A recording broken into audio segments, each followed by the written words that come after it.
Hey guys, in this video I'm going to show you how to fix LG monitor not detecting HDMI. It's going to be really easy and fast. I'm going to show you 4 ways.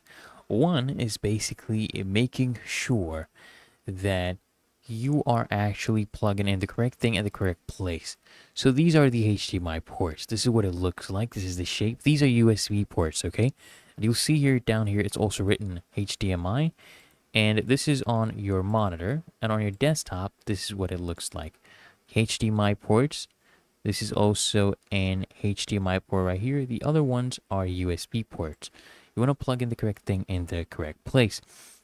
Then next, what we need to do is you can go ahead and detect the display manually. Okay, this is what you do. Come here on your Windows icon, right click right here, and then just go ahead and click on System. And now when this opens up, I'm going to show you what options we need to go ahead and click. So we need to go ahead to our display settings right here, and you just want to scroll down, and under multiple displays you just want to click on a detect button. Okay, that will detect the other monitors. And if this does not work, what you can do is you can go ahead and update your display drivers. So this is what you do, guys. Come here, right click on your start, click on device manager, and once this loads up, I'm going to show you what options we need to click on to update our drivers. And it's actually really easy and simple to do this. So our device manager has opened up. So you see our display adapters right here. Click on this arrow. This will bring a drop down.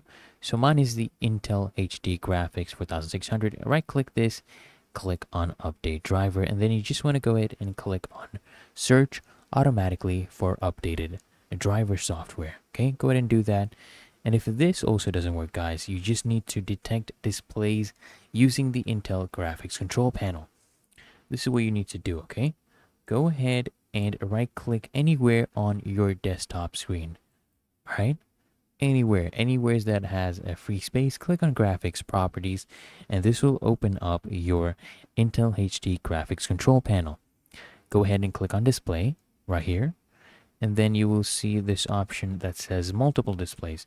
Go ahead and click on this, and then you see right here that says select one or more active displays. Go ahead and click on this drop down, and then if you had another monitor connected, you would see that listed right here.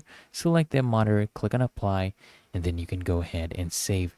And it's really that easy and simple, guys. So I hope this video provided value to you, and if it did, consider smashing that like button as well as subscribing to Find Your Solution, and I'll see you guys in the next one.